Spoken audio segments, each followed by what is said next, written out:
Bismillahirrahmanirrahim. Assalamualaikum warahmatullahi wabarakatuh.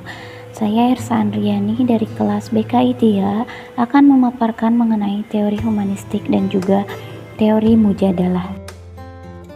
Baik, yang pertama yaitu sejarah humanistik.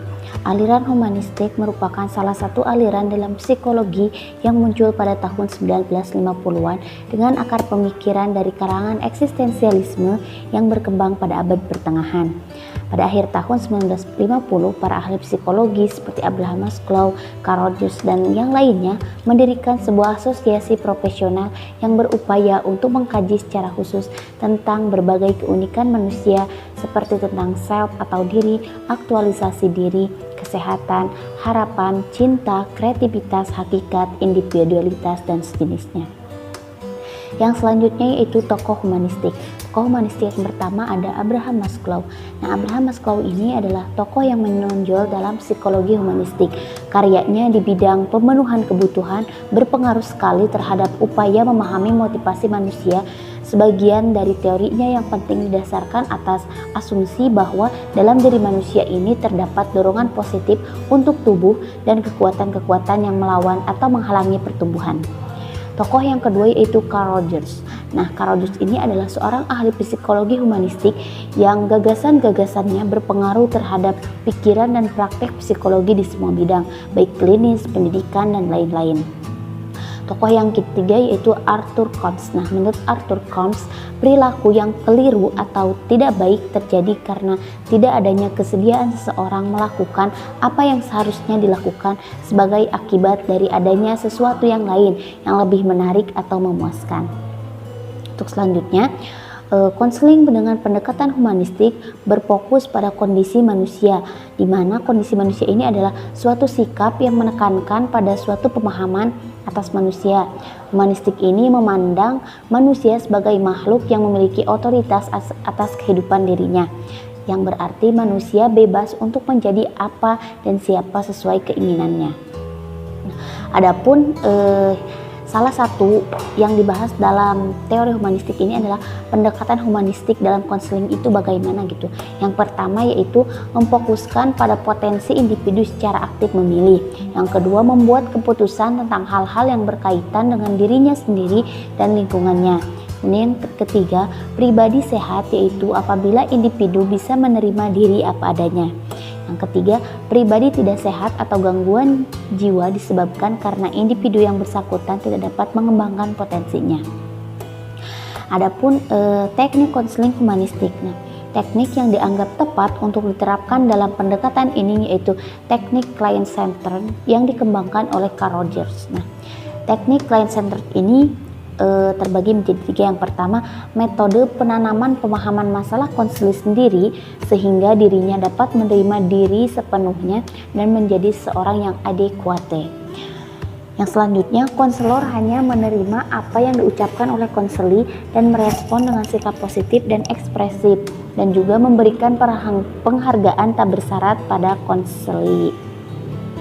Yang selanjutnya, konseli yang lebih aktif dan konselor hanya sebagai cermin tempatnya merefleksikan dan melihat proyeksi diri. Adapun 7 teknik client-centered ini, yang pertama yaitu acceptance atau penerimaan. Jadi konselor harus meyakinkan konseli agar menerima diri apa adanya. Yang kedua yaitu respect atau rasa hormat. Yang ketiga, understanding atau pemahaman. Nah, pemahaman ini si konselor harus bisa memahami apa yang sedang dirasakan oleh seorang konseli. Kemudian yang selanjutnya, menenteramkan hati. Jadi si konselor juga harus bisa menenangkan hati si konseli yang sedang menghadapi masalah. Yang selanjutnya yaitu memberi dorongan. Nah, harus memberikan motivasi kepada si konseli. Yang selanjutnya yaitu memberi dorongan dan juga pertanyaan terbatas yang untuk sebagai salah satu untuk mencari solusi atas masalah yang dihadapi oleh konseli. Nah, yang terakhir yaitu memantulkan perasaan dan pertanyaan. Untuk selanjutnya ada teori mujadalah. Nah, teori bimbingan konseling yang terjadi di mana seorang konseli sedang dalam kebingungan. Teori ini digunakan ketika konseling ingin mencari suatu kebenaran yang dapat meyakinkan dirinya yang selama ini ia memiliki problem kesulitan mengambil suatu keputusan dari dua hal atau lebih. Nah, sedangkan si konseling ini berasumsi bahwa kedua atau lebih itu baik dan benar untuk dirinya. Padahal dalam pandangan konselor hal itu dapat membahayakan perkembangan jiwanya, akal pikirannya, emosionalnya, dan lingkungannya. Adapun prinsip dari teori mujadalah ini yang pertama itu harus adanya kesabaran yang final dari konselor. Yang kedua, rasa persaudaraan dan penuh perhatian. Yang ketiga, tidak menyinggung perasaan konseli. Yang keempat, konselor harus menguasai akar permasalahan dan pendekatan dengan baik. Yang selanjutnya, mengemukakan dalil dalam Al-Quran dan As-Sunnah dengan tepat dan jelas. Kemudian bertujuan membimbing konseli dalam mencari kebenaran, bukan menjatuhkan atau mengalahkan konseli. Yang terakhir yaitu ketauladanan yang sejati. Artinya apa yang konselor lakukan dalam proses konseling benar-benar telah dipahami, diaplikasikan dan dialami konselor. Nah, adapun teknik konseling mujadalah ini adalah teknik yang bersifat lahir, yaitu dengan menggunakan alat yang dapat dilihat, didengar atau dirasakan konseling, yaitu dengan menggunakan tangan dan lisan. Teknik yang pertama yaitu teknik menggunakan tangan. Teknik dengan menggunakan tangan ini terbagi menjadi tiga. Yang pertama yaitu dengan menggunakan kekuatan, power, dan otoritas. Nah, sebagaimana dengan menggunakan kekuatan, power, dan otoritas ini tercantum dalam Al-Quran surat Ar-Rahman ayat 33. Kemudian yang kedua, keinginan, kesungguhan, dan usaha yang keras dari diri konseli. Ini juga tercantum dalam Al-Quran surat At-Taubah ayat 20.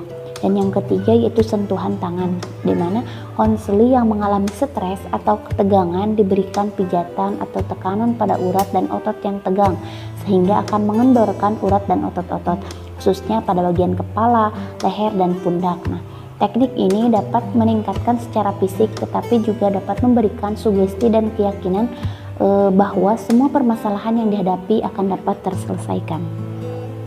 Kemudian teknik yang kedua yaitu teknik dengan menggunakan lisan. Nah, teknik dengan menggunakan lisan ini ada dua. Yang pertama menggunakan nasihat, wejangan, himbauan, dan ajakan yang baik dan benar. Kemudian yang kedua, membaca doa atau berdoa dengan menggunakan lisan. Untuk memantapkan konseli, maka doa yang diucapkan oleh konselor ini sangat penting dan dapat didengar oleh konseli agar ia dapat mengaminkan, agar Allah berkenan mengabulkan doa, karena doa akan muncul optimisme pada jiwa konseli.